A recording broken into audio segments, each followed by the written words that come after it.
Hola, ¿qué tal? Muy buenos días a todos. ¿Alguien podría checar que se vea todo en Teams, por favor?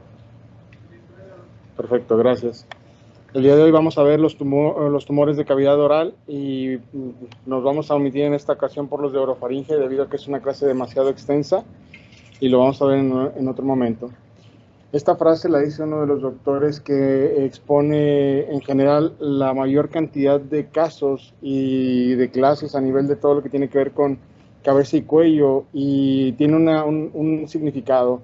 La boca es un lugar muy sucio y hace referencia a que en muchas ocasiones, cuando tenemos alguna patología que involucra la cavidad oral, tenemos que ser muy minuciosos en la valoración, debido a que se nos pueden ir algunos detalles que pueden incurrir en que esa lesión puede extenderse hacia algún otro sitio, principalmente cuando tienen comunicaciones con diferentes sitios ¿listo?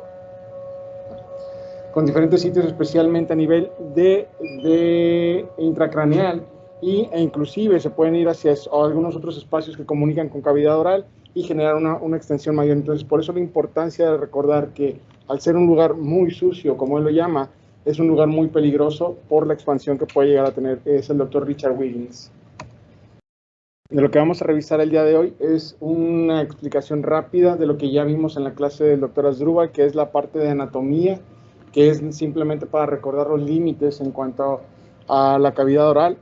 Una de las cosas más importantes que vamos a ver el día de hoy es la valoración y la nueva incorporación de los cambios en el AJCC de la octava edición, específicamente en los cambios que se hicieron dentro de la valoración del tumor y la categorización del tumor, así como los carcinomas, principalmente el de células escamosas, que es el más común por mucho que vamos a encontrar a nivel de la cavidad oral, así como sus patrones de diseminación, algunas de las descripciones que van a servir para el estadiaje. Si bien no vamos a dar un estadiaje nosotros, vamos a ayudar a dar las claves específicas para que los cirujanos, principalmente los de cabeza y cuello, puedan realizar un estadiaje y una correcta valoración y obviamente un planeamiento quirúrgico adecuado. Y de aquí pues algunos otros tumores malignos, principalmente los de glándulas salivales menores.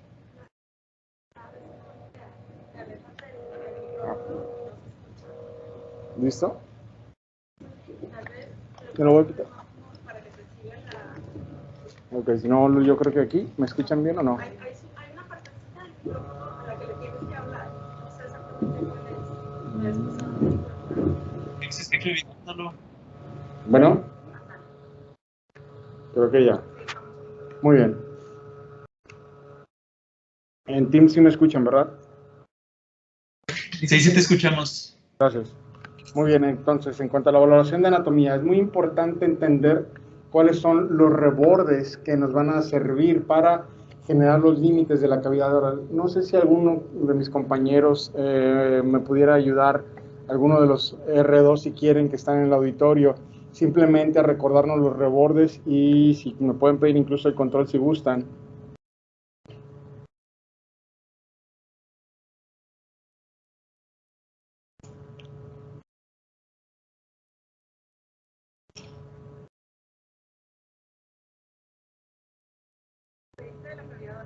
Sí, nada más de cavidad oral. Si no, los puedo ir dando yo para no retrasarnos. Simplemente recordar que desde los labios hasta los 2/3 anteriores de la lengua, en donde se encuentran por anatomía las glándulas circunvaladas de la lengua, ese va a ser el límite anatómico que nosotros vamos a tener. En algunas ocasiones se nos dificulta un poco la valoración para determinar cuál es la base de la lengua y cuáles son los 2/3 anteriores de la lengua. Y ahí es donde tenemos que recordar los músculos que se encuentran conformando a la base de la lengua, que la mayoría van a ser los músculos intrínsecos que están adheridos a la lengua, y los músculos extrínsecos, que son los que se encuentran hacia el piso de la boca. Aquí lo que nos dicen que podemos tener como referencia anatómica es que va a tener como una distribución en penacho en los 2/3 anteriores de la lengua, todos los músculos que van a formar parte de ella, y que a nivel de la base van a tener una forma semiovalada. Entonces, cuando tengamos ese intercambio entre la forma semiovalada, que es de la base de la lengua, y que posterior se presente la distribución en penacho, ese va a ser el límite a nivel de las glándulas circunvaladas, que es lo que veríamos en una exploración directa a nivel físico. ¿Qué otros bordes tenemos a nivel de la porción posterior para delimitarlo con orofaringe? Porque a partir de este reborde hacia atrás tenemos la porción de orofaringe. A nivel del reborde superior o de la pared superior, que sería la del paladar duro, la cual ya sabemos que está conformada por las dos porciones de la maxila y de los huesos palatinos, en la unión con el paladar blando sería el límite a nivel superior, y hacia atrás ya se encontraría la orofaringe. Y por último, lo que tenemos es que toda la porción de los labios lo vamos a dividir se vería mejor una maniobra con cachetes inflados, pero vamos a tener que es la porción bucal y la porción vestibular, y todo lo que tiene que ver con la encía a ese nivel, ya sea el reborde gingival o el reborde alveolar, va a tener dos porciones, una que es bucal y otra que es gingival en la porción más externa.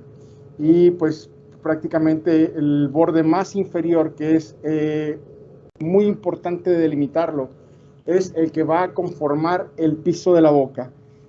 ¿Por qué es importante? Porque la comunicación con los cirujanos, dependiendo quién lo esté evaluando, para muchos sabemos que esto ya es piso de la boca, pero tenemos que recordar que desde la lengua, toda la mucosa que se encuentra por debajo hasta el miloioideo, que como ya lo hemos visto en las clases anteriores sería, bueno, no se ve en esta imagen, sería el músculo que parece una maca y que delimita su borde inferior con la maxila. Perdón, no alcanza a ver, que aquí no se alcanza a ver bien, es este. Ese sería el borde inferior que lo separaría de la cavidad submandibular, de la región submandibular. Y lo que tenemos a este nivel, junto con toda la mucosa que se encuentra aquí, conforma el piso de la lengua, y eso es importante en el momento en que estemos hablando de algún tipo de extensión de alguna tumoración, para poder comunicarnos directamente con los médicos que van a hacer la cirugía. ¿Qué otra cosa es importante en el momento que estamos describiendo en algún reporte de alguna tumoración o alguna lesión que se encuentra en la cavidad oral? Todos los subsitios que son importantes para el estadiaje, y esto va a ser basado en dónde se encuentra invadiendo. ¿Perdón? Dentro de los subsitios, pues ya lo vimos. Los labios, los cuales ahorita vamos a hablar a qué nivel de los labios debemos de ser más específicos para poder determinar cuáles son sus límites. El trígono retromolar, el cual ya nos lo explicó Asdrúbal en la clase anterior.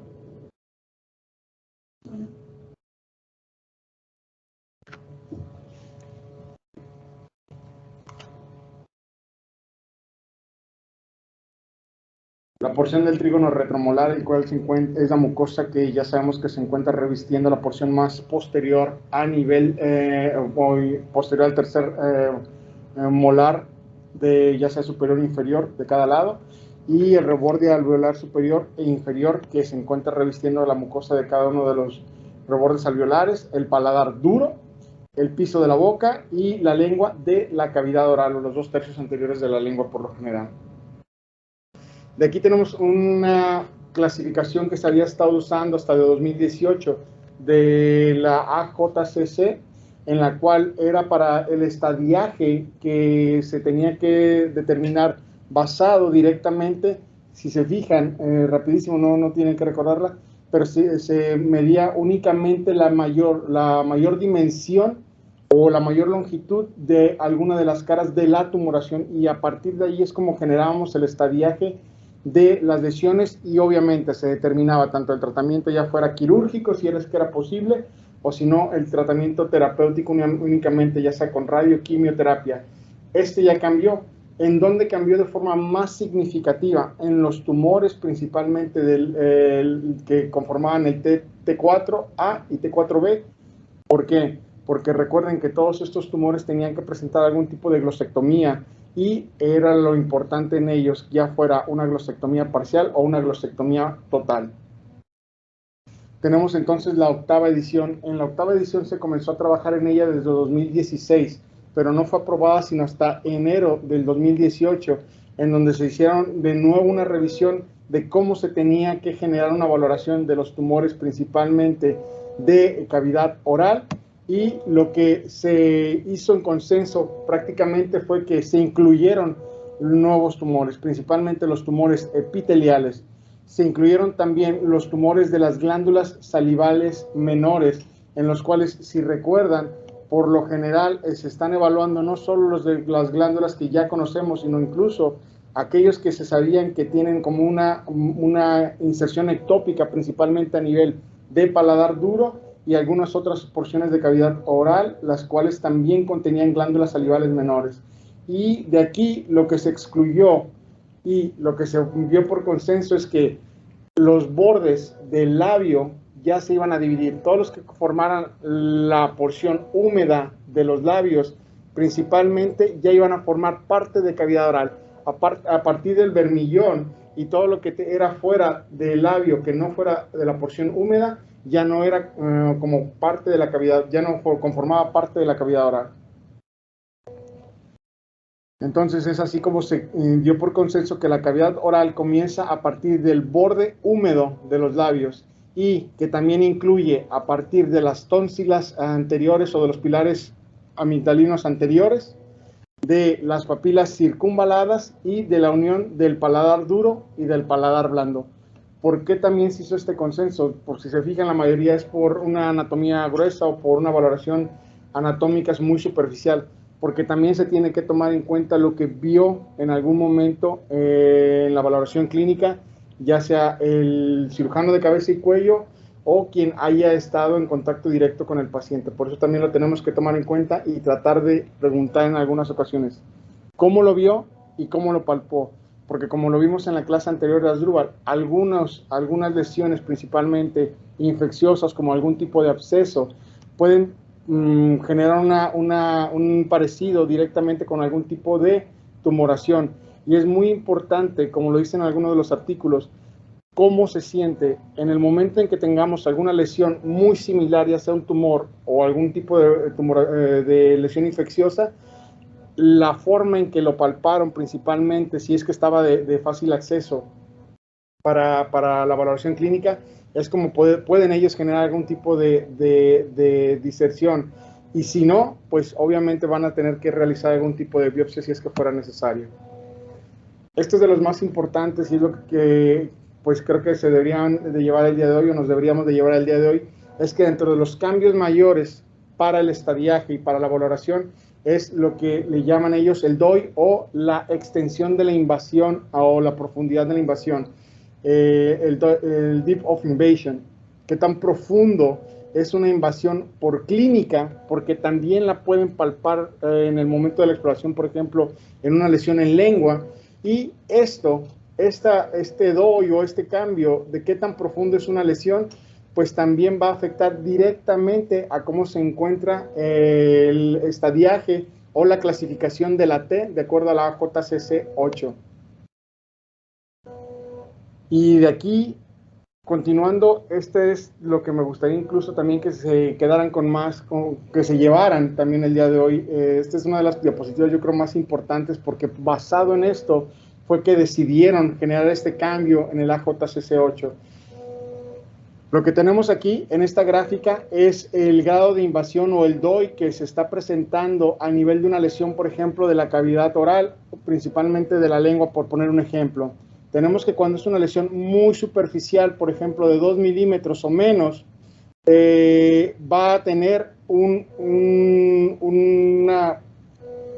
una repercusión muy significativa tanto en el grado de metástasis a nivel de nódulos a distancia o locales, en la incidencia de metástasis en general y también en la sobrevida de los pacientes. ¿A qué nos referimos? Que entre más se encuentre una lesión invadiendo en profundidad hasta más de 8 milímetros, por ejemplo, si se fijan, el riesgo de presentar metástasis de nódulos metastásicos ocultos va a ir en un aumento significativo entre más profundo se encuentre. Lo mismo va a ser nódulos adyacentes con metástasis hasta en un 50% de los pacientes. Y esto es lo más importante y la razón por la cual también se decidió generar un cambio en el estadiaje basado en la profundidad de la invasión, debido a que la sobrevida de los pacientes se veía significativamente disminuida conforme se presentaba una lesión con un mayor rango de invasión. Entonces, eso es lo que tenemos que ya reportar en este momento. Ya no solo se tiene que tener una sola medida, sino que tenemos que dar el grado de profundidad en una lesión. Ahorita les voy a poner un ejemplo de cómo se debe realizar esto. Entonces, la comparación del AJCC7 en comparación del 8, antes se daba solamente un diámetro máximo. Esto entonces ya no lo vamos a utilizar. Lo que vamos a utilizar sí puede ser el diámetro máximo, en el cual también podemos incluso medir si está o no está sobrepasando la línea media y si está invadiendo la porción contralateral de la lengua, pero lo más importante es qué tan profundo se encuentra invadiendo, y de aquí más o menos es un ejemplo basado en los milímetros de cómo vamos a darle un estadiaje. Y recordando, nosotros no vamos a generar un estadiaje, lo podemos hacer, pero simplemente vamos a dar las herramientas para que los médicos y los cirujanos de cabeza y cuello lo generen. En cuanto a la octava edición, entonces, si se fijan, lo que vamos a ayudar más es a que determinen principalmente en los T4A o B, si se presenta o no se va a presentar una glosectomía. Todos los demás también son importantes porque, como lo vimos, van a ayudar para el tipo de sobrevida y el riesgo de metástasis, pero a partir de aquí es donde principalmente van a decidir si se hace una glosectomía parcial o total. Y simplemente para dar un recordatorio de cómo se encontraba antes conforme a la AJC7 y a la AJC8. En tumores menores de 2 centímetros sí siguen siendo un T1, pero lo más importante es que se deben de mantener menores a 5 milímetros.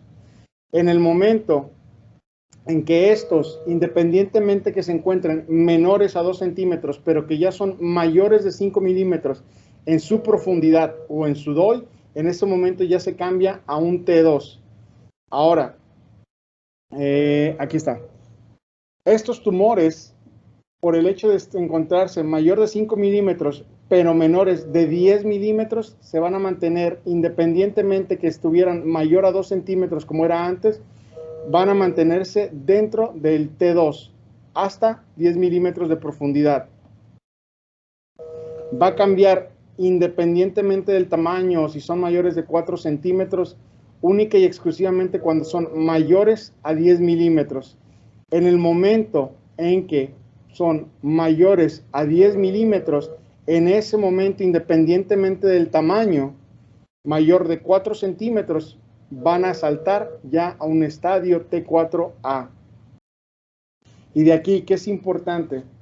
En el AJCC7 se contaba la invasión hacia los músculos extrínsecos de la lengua. Si se fijan, en ningún momento ya hemos hablado de ello. Más sin embargo, es importante reportarlo debido a que también va a servir para el planeamiento quirúrgico, más no para el estadiaje clínico que vamos a dar a nuestro paciente. Y de aquí, pues, en este momento, ¿qué es importante?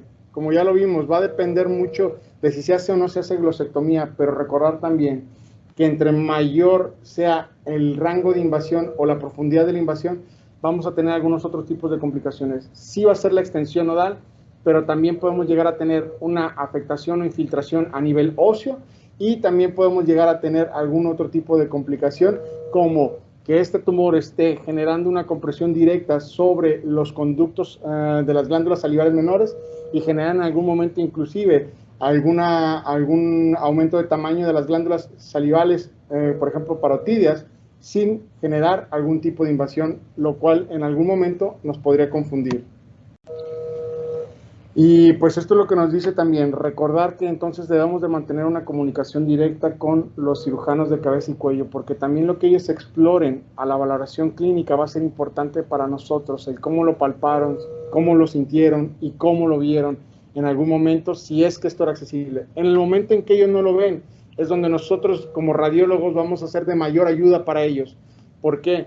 Porque basados en la tomografía o en la resonancia magnética y los resultados es como más nosotros les vamos a poder ayudar para poder generar una decisión clínica y de planeamiento quirúrgico.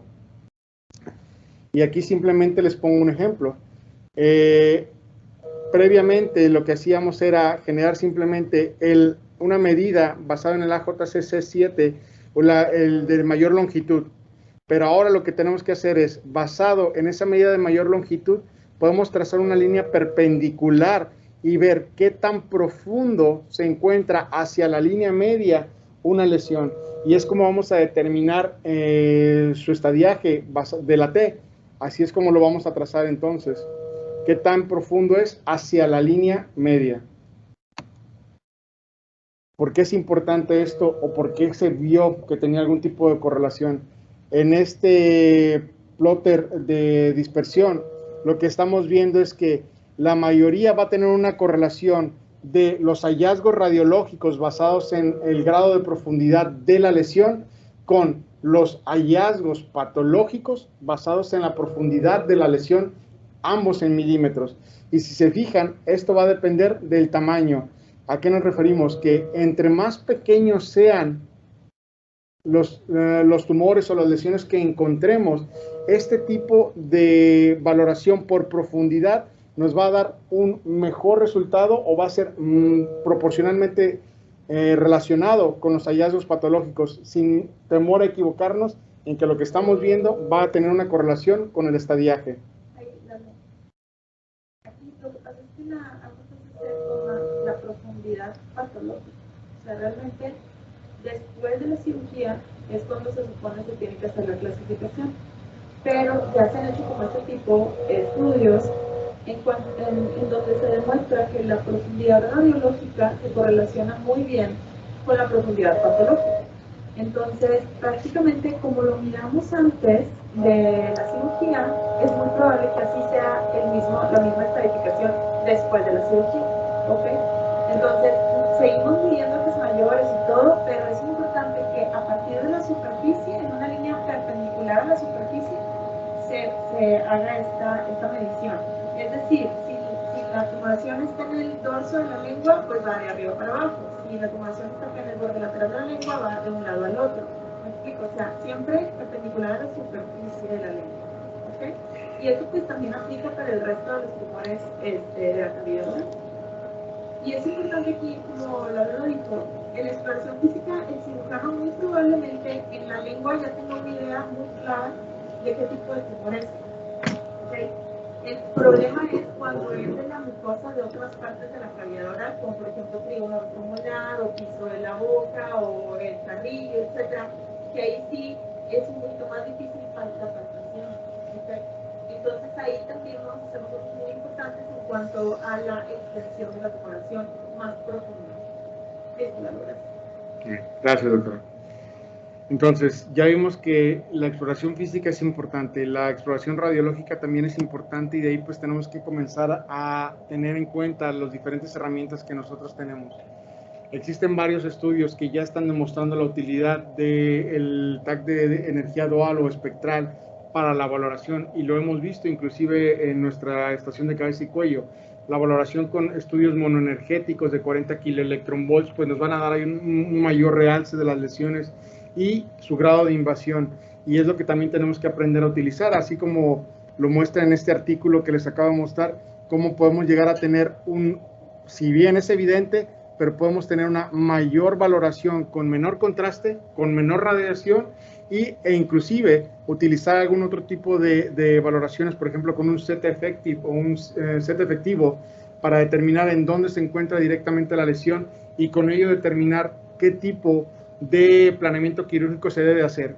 E inclusive, en algunas ocasiones, recordar que justo hacia el piso de la boca se encuentra el paquete vasculonervioso, el cual nos ayuda a determinar si se encuentra o no se encuentra invadido y si con tenemos que también generar una resección total de la lengua o simplemente va a ser una hemiglosectomía, por ejemplo, en el caso de la lengua. ¿Qué otro tipo de valoraciones se están intentando hacer?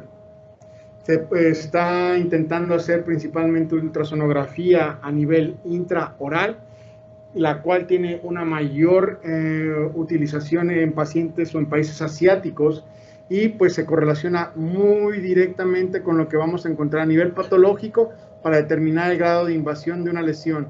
Y lo que se está utilizando también ahorita es en algunos otros países occidentales, debido a que lo que están intentando evitar es el aumento de la radiación, porque recordemos que muchos de estos pacientes van a requerir diferentes valoraciones, no solo una, y el riesgo de aumento de radiación. Y pues obviamente también los costos. Muy bien. Entonces, ¿qué es lo que tenemos que hacer cuando tenemos a un paciente que sospechamos algún tipo de lesión o alguna tumoración a nivel de cavidad oral?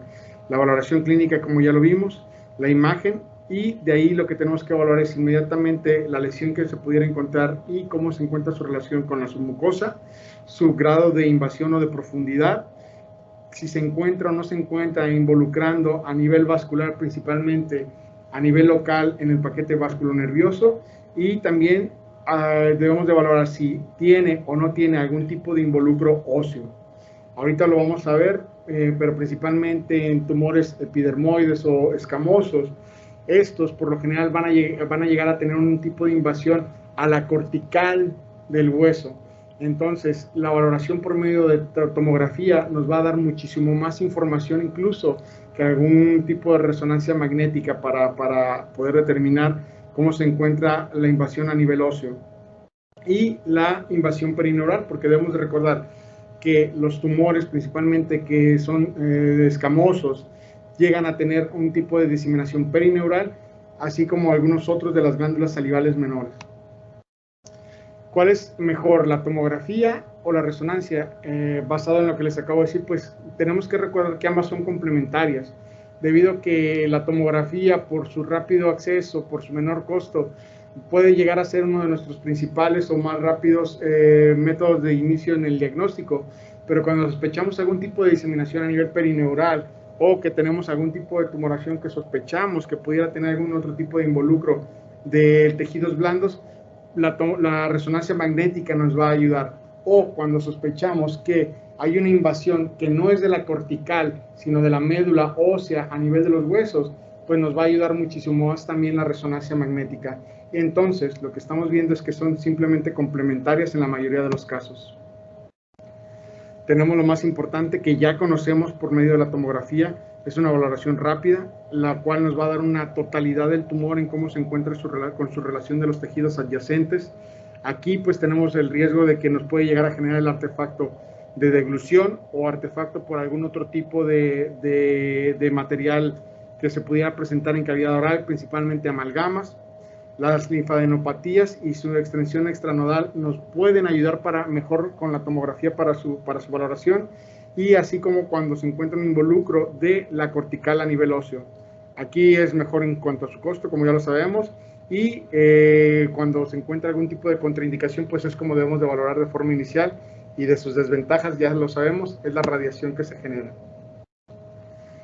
Y pues también cuando tenemos un paciente con enfermedad renal, el riesgo del contraste, pero ya vimos algunos otros métodos en clases pasadas que podemos utilizar para los pacientes que tienen algún tipo de enfermedad renal, los riesgos de la alergia al medio de contraste, y como vimos también pues ayuda más el cambio del tipo de medio de contraste o de la marca del medio de contraste, y con esto evitarlo, y los artefactos que pues van a presentarse en cavidad oral por las diferentes prótesis que se pueden presentar. De aquí, en cuanto a la resonancia magnética, como ya lo sabemos, puede llegar a ser una valoración complementaria cuando sospechamos algún tipo de enfermedad perineural, y por lo tanto, en lesiones de paladar duro, como sabemos en paladar duro, ya lo habíamos visto en clases pasadas, se pueden llegar a encontrar glándulas salivales menores, y este tipo de tumores de glándulas salivales menores, ahorita vamos a poner un ejemplo, pueden llegar a tener algún tipo de extensión extra perineural e invadir hacia los nervios, pues la resonancia magnética nos va a dar muchísimo mayor información de cómo se encuentra esta invasión perineural. Y de aquí, pues también podemos llegar a manifestar o a evaluar una adecuada interfaz entre el tumor y los músculos, y que cuando se encuentra algún tipo de obstrucción por el tumor, podemos valorarlo de forma más adecuada. Las limitantes que ya conocemos, no me voy a detener en esto.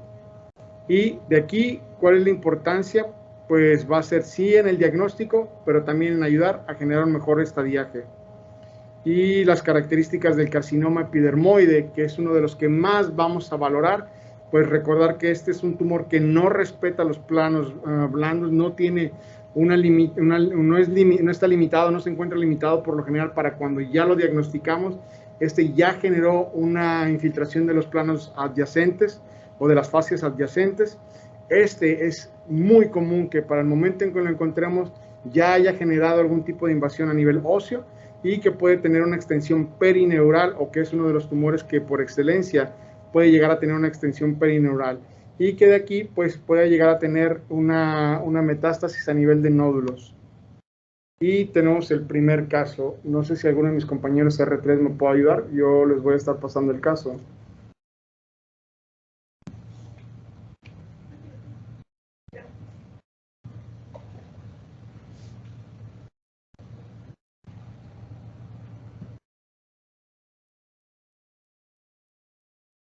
Muy bien, este es un paciente masculino de 55 años de edad, antecedente de fumar y tomar de forma crónica por un largo periodo de evolución. Disculpa, se me olvidó que no puedo pasar así. Y se palpó y se vio una lesión a nivel de la lengua. Y no sé si ven algo más. Me dicen si paro, si quieren ver algún otro tipo de vista para ver su extensión y en dónde lo localizan.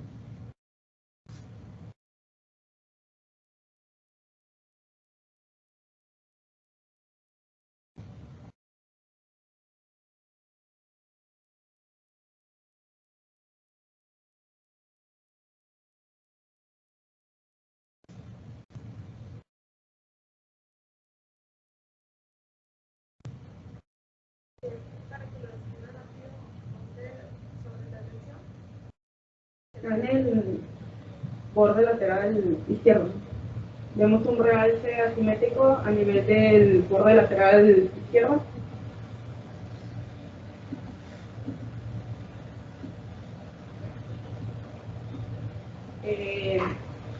Bueno, lo comparamos con otra vez. Este estudio se hizo con maniobra de que el paciente pues sacó la lengua. Lo que es importante nosotros mencionar en este tipo de lesiones, podemos ver que está pues ulcerada, me parece que está ulcerada. Hay que ver el involucro, que si bien lo has mencionado, que ahorita ya en la JCC8 pues ya no lo marcan tanto, pero en este tipo de lesiones hay que ver qué tanto se extiende o se cruza la línea media, el involucro que va a tener en cuanto a los músculos extrínsecos, llámese el geniogloso, en otra vista ahorita vemos lo del diogloso, la afección que puede surgir en cuanto a erosión o involucro óseo. Yo hasta el momento solamente lo estoy localizando en el borde lateral y no me parece que cruza la línea media. Correcto. Lo importante de la línea media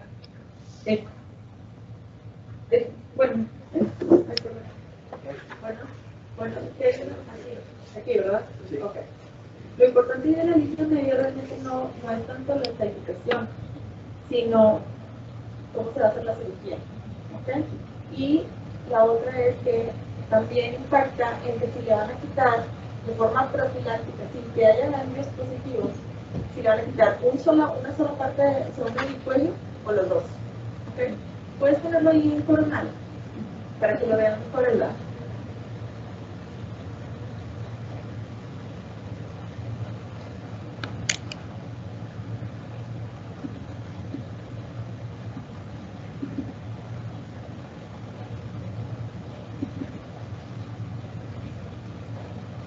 No aparece, ¿verdad? No.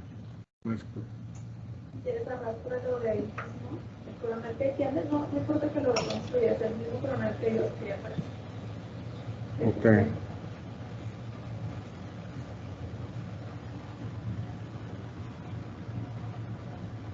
Según esto, sí está ahí. Entonces yo te directo la lengua.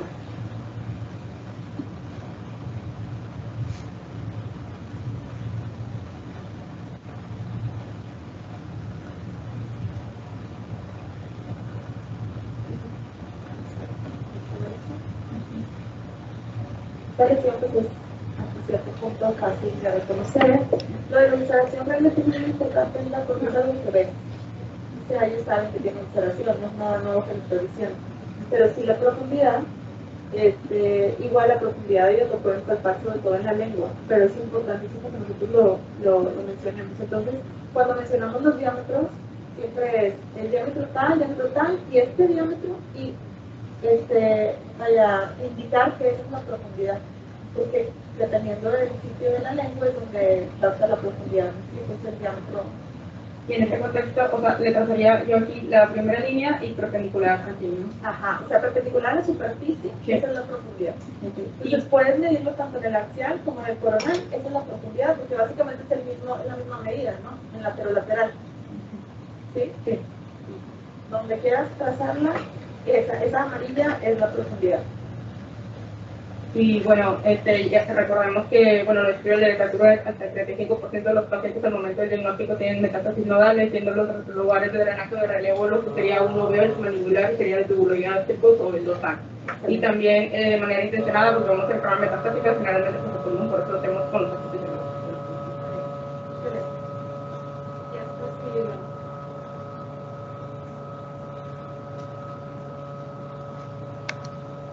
Y bueno, no tengo ningún control. No, la lengua es raro a menos que esté invadiendo el piso de la boca, entonces ya puede invadir. Los tumores que más tienen extensión no sé, son los de piso de boca o los que se originen del reborde gingival, ¿verdad?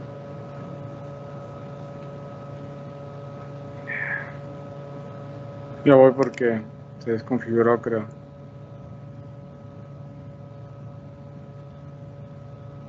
Listo. Muy bien, pues entonces como lo mencionó hace un momento la doctora y pues también Elda, de aquí tenemos que determinar que cualquier tipo de tumoración a nivel de la lengua puede llegar a invadir también incluso hacia el piso de la lengua. Aquí lo que estamos viendo en esta imagen es, ¿perdón? De la boca, perdón, piso de la boca. Lo que estamos viendo es la porción ventral de la lengua y aquí donde se encuentran estos dos ganchitos pues es los conductos de salida de las glándulas sublinguales y de aquí pues la mucosa que se encuentra a este nivel también se puede encontrar invadida, inclusive como lo habíamos visto hasta el músculo miloioideo. Submandibulares. Y de aquí pues tenemos cómo se encuentra el músculo miloioideo. De este músculo, como ya sabemos, se encuentra en forma de hamaca y aquí es donde lo vamos a encontrar como el borde inferior o el límite inferior del piso de la boca. ¿Qué otra cosa es importante? Aquí tenemos el vientre anterior del digástrico y, el genio gloso y a un lado se encuentra el genio ioideo. Entre el genio ioideo y el genio gloso se encuentra el paquete vasculonervioso y cuando tenemos algún tipo de involucro de alguno de estos músculos, ya sea de un lado o del otro, o cuando una lesión se encuentra invadiendo a nivel contralateral, vamos a sospechar que se encuentran invadidos los nervios y las porciones vasculares de estos nervios a este nivel. ¿Alguien me podría recordar de mis compañeros R2 qué tipo de nervios y de estructuras vasculares se encuentran en este nivel?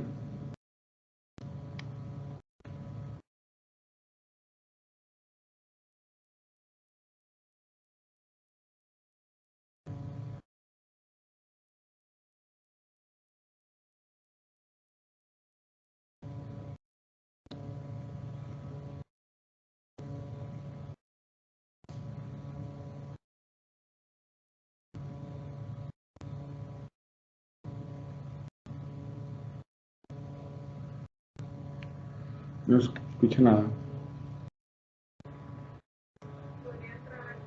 ¿Podría entrar alguien rápido nada más a decirnos?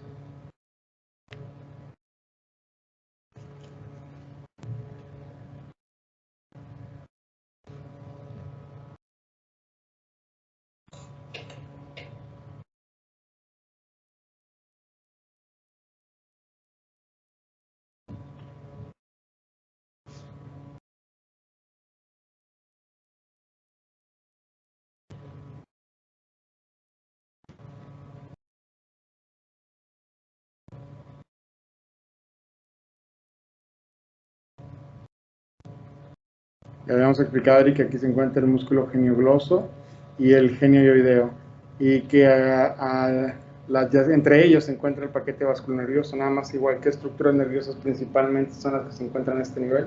¿Recuerdas qué nervios son?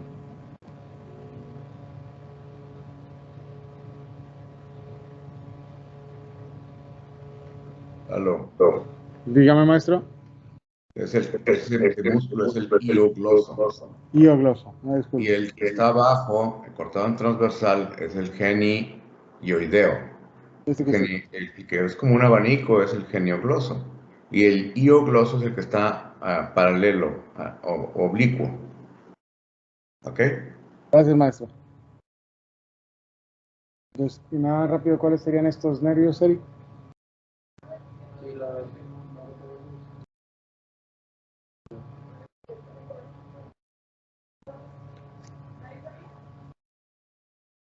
Igual, ¿cuáles son el nervio que se encarga de la inervación de la lengua? ¿Recuerdas del...? El motor, pues el hipogloso, y pues el sensitivo viene del tímpano y Pero eso por el tímpano ya por el igual. por el tímpano. Por el igual. Ajá, El igual. igual Muy bien. Y pues aquí tenemos, por ejemplo, esta lesión, la cual vemos que se encuentra involucrando directamente en comparación del lado de contralateral a nivel de la inserción del músculo del músculo miloioideo. Entonces, ¿qué es importante también de aquí para el momento en que tenemos algún tipo de lesión? Comparar con el lado contralateral, con el contralateral, si bien en algunas ocasiones también se puede encontrar afectado, pues la mayoría de las ocasiones nos va a ayudar para determinar cómo y dónde se encuentra la afectación. De aquí que otra cosa es importante, pues valorar por medio de cualquier tipo de imagen, ya sea por resonancia magnética o por tomografía, dónde se encuentra directamente la extensión de la lesión, y recordar que en algunas ocasiones podemos llegar a tener algún tipo de compromiso de las estructuras adyacentes, y los músculos son los que nos van a ayudar a determinar cuando se encuentran invadidos, si se encuentra o no se encuentra invadido el paquete vasculonervioso, y si dependiendo de ellos se encuentran o no se encuentran invadidos. Ahorita lo vamos a ver en esta principalmente. Recordar que cuando se está limitando a un solo lado de la lengua, por ejemplo, también se tienen que mantener algunos bordes libres de la lesión para poder determinar el tipo de cirugía, y en algunas ocasiones, aunque no esté invadiendo el paquete vasculonervioso contralateral, también va a ser necesario hacer una glosectomía total dependiendo de la extensión de la línea media, la cual, pues si se fijan, no estaba dentro del estadiaje, y por ejemplo en esta lesión ya estamos viendo que hay un involucro a nivel de los músculos de la base del piso de la boca, y no se encuentran invadidos los contralaterales, pero en algún momento se puede hacer una resección mayor y también se tendría que hacer una glosectomía total. De aquí tenemos que las formas de diseminación del carcinoma espinocelular, ya sabemos que puede llegar a generar una infiltración entre los músculos intrínsecos de la lengua, los cuales nada más tendríamos que describir, mas no forman parte del estadiaje. Y también vamos a tener el grado de invasión o de profundidad de la lesión, como ya lo habíamos explicado hace un momento. Y aquí simplemente es un recordatorio de que este tipo de tumoración puede crecer hacia los músculos extrínsecos de la lengua, y simplemente para describirlos cómo se encuentran involucrados, si es que existe. De aquí tenemos otro tipo de lesión, la cual pues evidentemente ya está invadiendo, está sobrepasando la línea media, como lo podemos observar en este corte en coronal de esta tomografía. Y aquí, si bien no está llegando hasta el músculo, hasta el músculo miloioideo del lado de contralateral, sí ya está involucrando el músculo geniogloso, y probablemente a nivel del paquete vasculonervioso contralateral. Por lo tanto, el planeamiento quirúrgico de este paciente sería una glosectomía total.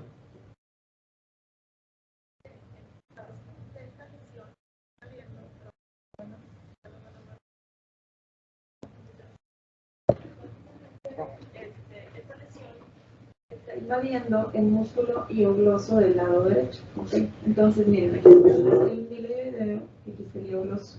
Entonces, teóricamente, una tumoración que invade el hiogloso, como el hiogloso lleva alrededor los nervios, se da por hecho que hay una invasión perineural. ¿Okay? Entonces, eso es importante, que reconozcan que el hiogloso esté afectado. Obviamente aquí también el geniogloso y el mileoideo de ese mismo lado, que está pasando la línea media como dijo Lalo, pero es importante que reconozcan ese musculito que está afectado en esta zona. ¿Ok?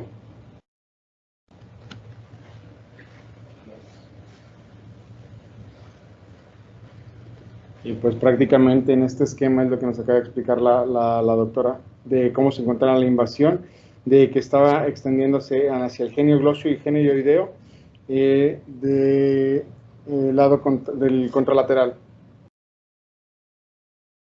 Aquí, ¿qué otra cosa es importante determinar? Perdón, no sé qué le está pasando.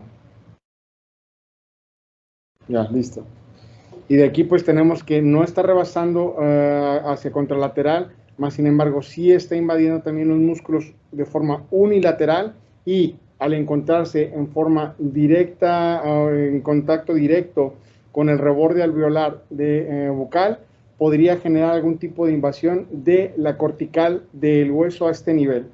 Por lo tanto, también tenemos que generar una valoración en ventana ósea. De aquí, ¿qué otra cosa es importante? Tener en cuenta que puede llegar a tener algún tipo de extensión extra hacia los nódulos de forma extrínseca y estos nódulos pueden llegar a tener algún tipo de extensión extranodal en algún momento. Debido a eso, también tenemos que valorar todos los niveles de cuello, principalmente del mismo lado, pero también puede llegar a tener algún tipo de lesión a nivel contralateral en alguno de los nódulos. Por eso también tenemos que hacer una valoración de todas las cadenas ganglionares a nivel del cuello o adyacentes a ella. De aquí, ¿qué otra cosa es importante? Clínicamente, nuestros pacientes nos pueden llegar a decir que también presentan algún tipo de nodulación o palpan algún tipo de nódulo a nivel de la región submandibular.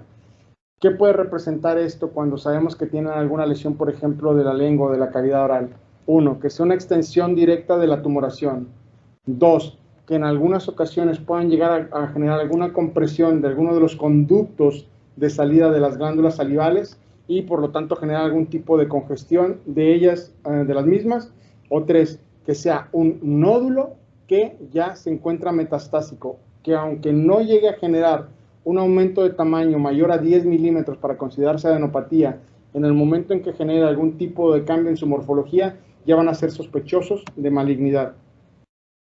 Y de aquí lo mismo, esta es una lesión la cual se encontraba rebasando línea media, que tenía pues evidentemente ya una extensión hacia la cavidad, hacia la región submandibular y que ya estaba rebasando los bordes del miloioideo y ya se encontraba, inclusive el paciente lo podía palpar a ese nivel. Y de aquí pues igual es parte del mismo ejemplo, ya me voy a ir más rápido, pero bueno, aquí lo que estamos viendo, perdón, es una lesión que ya se encuentra comprimiendo el conducto que se encuentra a este nivel de Wharton, se le llaman Wharton, como lo vemos en comparación del contralateral, pues ya se encuentra más dilatado y lo que estamos observando es una distensión de la glándula parótida a este nivel en comparación de la contralateral y pues es por no una extensión directa del tumor, más sí por una compresión que está generando a nivel dije parótida ahora, perdón, de submandibular y lo que está generando es una compresión directa a este nivel. Y me voy a ir más rápido en el caso 2.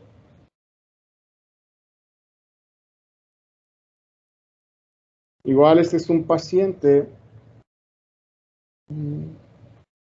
que acude por presentar una lesión a nivel de cavidad oral, la cual era evidente a la exploración física y se palpaba dura a nivel del reborde gingival del lado derecho. Igual presenta un artefacto, pero Igual no sé si alguno de mis compañeros R3 me puede ayudar y lo voy guiando para que más o menos ahorita lo... Estoy viendo el celular. Y va derecho. Ujú. Pero no alcanzo a distinguir muy bien. Ok, ¿quieres que ponga alguna otra ventana para que igual lo puedas valorar? Ya viste más o menos que se encuentra una lesión de tejidos blandos. Pues este sistema maniobra cachetes inflados. Ah, pero yo estoy viendo la de cachetes inflados, no sé por qué no... Ah, Una disculpa. No sé por qué me pareció diferente.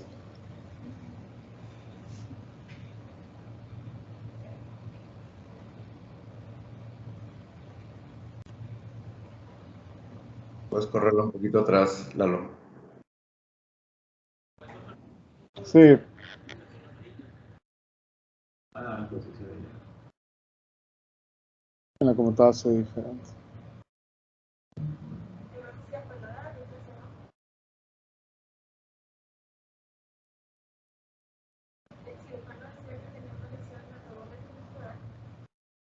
Labio derecho, inferior.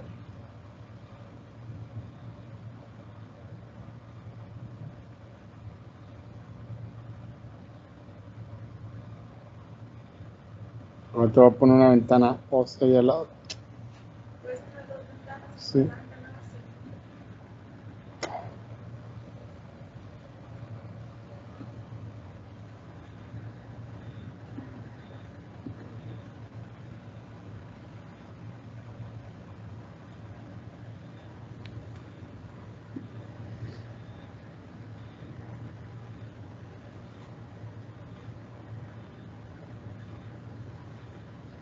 Creo que se ¿no? Como que eso está. No, si era la ventana vacía, solamente le cambias Ok. la ventana.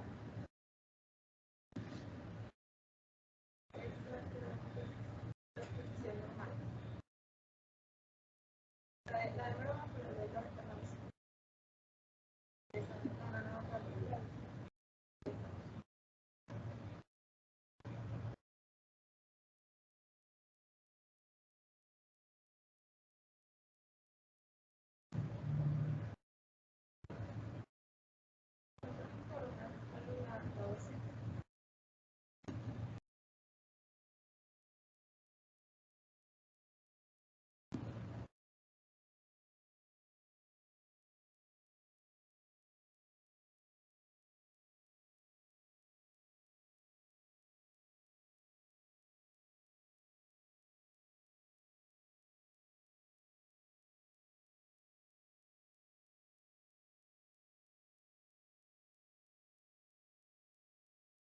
Corte donde estaba la vacía. El axial. No, no, no, ahí. Es que- A ver, ¿puedo poner atrás?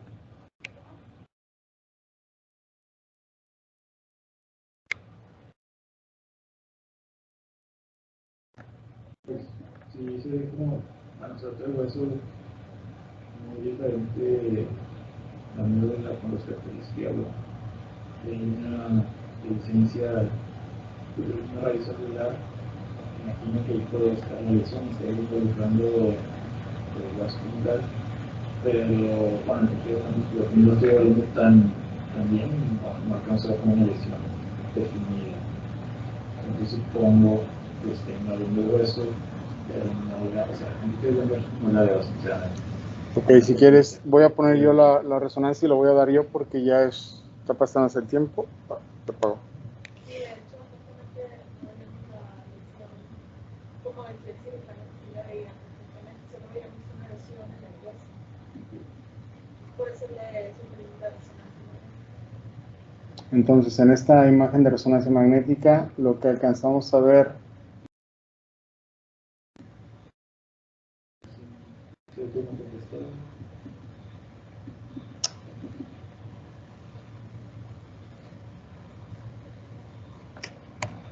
a ver una sola imagen.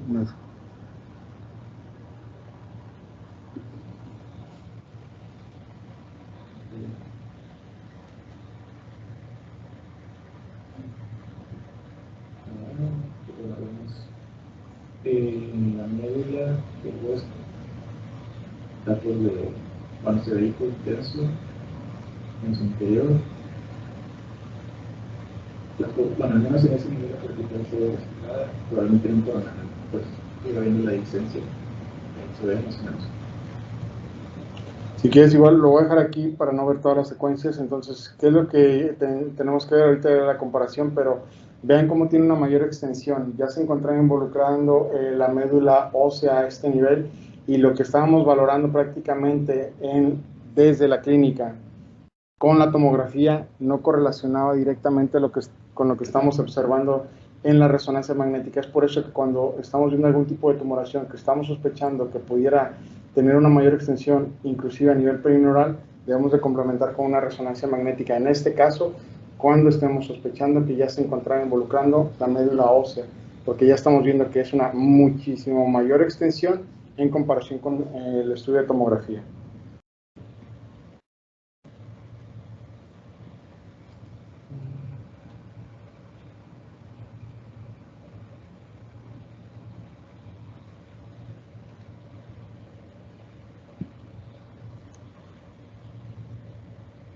Muy bien. Y pues prácticamente es el mismo ejemplo que podemos llegar a tener. Aquí lo que estábamos observando, que es esta lesión que está creciendo hacia contralateral, que está generando una dilatación del conducto ¿cómo se llama?, de drenaje de una de las glándulas mandibulares. Y lo que estamos viendo es la lesión que está generando a nivel cortical, a nivel óseo de la mandíbula. Y de aquí pues estamos viendo cómo esta lesión de tejidos blandos sí se encontraba a nivel del reborde alveolar aparentemente, y estaba generando una erosión a nivel de la cortical. Pero lo mismo, un ejemplo muy similar que estábamos viendo es que estas lesiones muchas veces por tomografía pues simplemente se van a ver que están limitadas a este nivel. Pero cuando estamos valorando por resonancia magnética podemos observar cómo presentan una mayor extensión, y ahí lo que nos sugiere en uno de los artículos que sirvieron para el AJCC de esta última versión es que no nos limitemos en los estudios contrastados tanto de tomografía como en la valoración por resonancia magnética, los estudios contrastados, que valoremos también principalmente estudios ponderados en T2 que nos pudieran hablar de los grados de esclerosis o de la infiltración a nivel de la médula ósea que pudieran estarse presentando.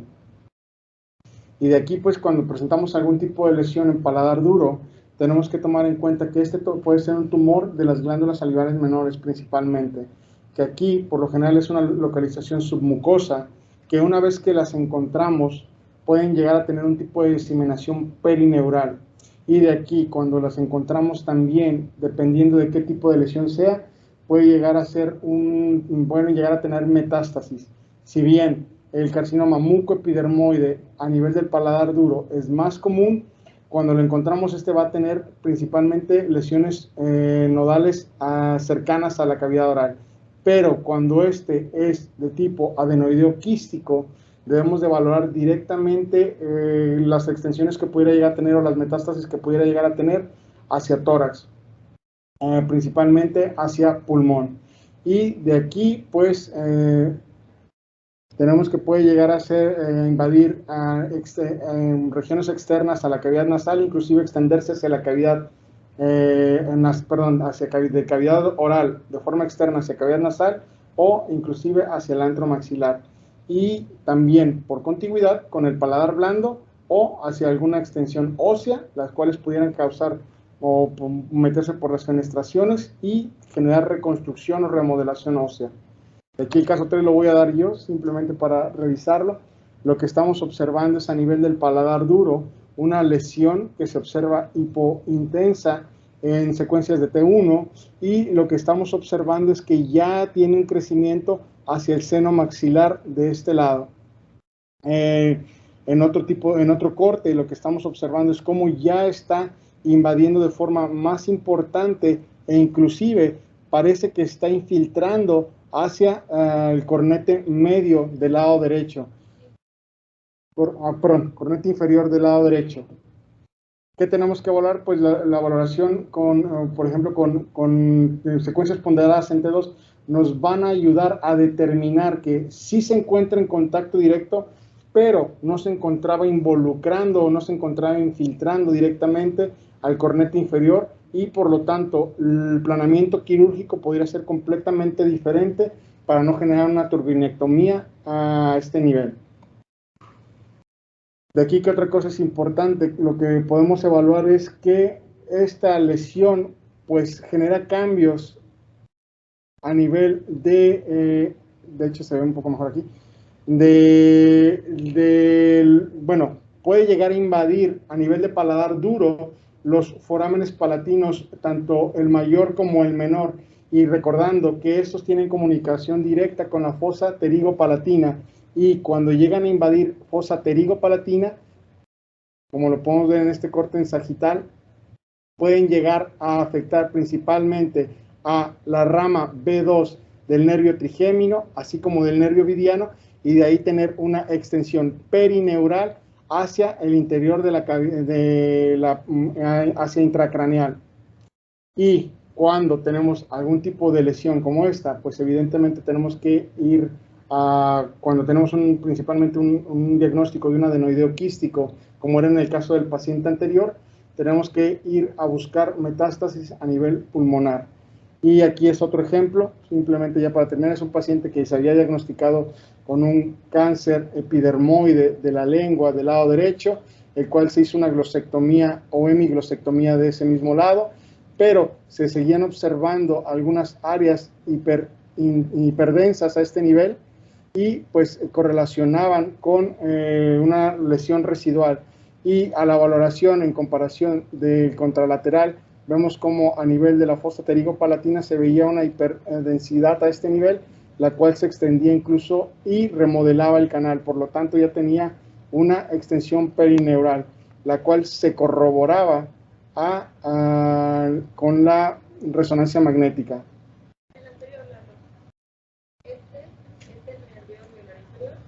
Entonces podría ser a nivel del nervio lingual. Más bien es el nervio alveolar inferior. Okay. Entonces aquí la tumoración primaria, que ahorita ya no se veía, porque se ven puros cambios quirúrgicos. Esto de aquí es un flap graso que le ponen al paciente cuando le quitan la tumoración, ¿ok? Para que no pierda volumen y pueda seguir, pues, hasta cierto punto hablando, comiendo, etcétera, ¿no? Entonces, la tumoración primaria ya no se veía en esta localización. Sin embargo, sí se encontró que a nivel del foramen mandibular, ¿okay? Por donde sale el nervio alveolar inferior, que es el que va por toda la mandíbula hasta salir acá en el agujero mentoniano, ahí se encontraba tumoración. Entonces, muy probablemente este tumor desde un principio ya tenía diseminación perineural por este nervio, ¿ok? Y ahorita lo que sucedió fue que simplemente recidivó en el sitio de diseminación perineural. Entonces, por eso, previo a la cirugía, es súper importante saber o no si tiene diseminación perineural, porque es algo que tienen que ir a quitar también en la cirugía, ¿ok? Si no le quitan completamente la diseminación perineural, va a recurrir como en este caso. Esto de aquí no es la fosa pterigo-palatina, este es el V3, es V3 hacia el agujero oval. Aquí no está como que bien orientada el corte, pero este es un realce a nivel de V3 que se encuentra en el espacio masticador, ¿ok? Y prácticamente es el mismo nervio. Este es el alveolar inferior, que es rama de V3, ¿ok? Entonces aquí V3 se iba a ir hacia intracraneal. Entonces recidivó en esa zona. Y ahora sí, en la siguiente es la resonancia magnética del mismo caso, en donde se ve aquí saliendo el alveolar inferior del foramen mandibular hacia V3 y puede llegar hasta acá un mm. ¿Okay? Entonces es importante la diseminación perineural. Y pues es todo. Listo, muy bien. Pues muchas gracias. Gracias.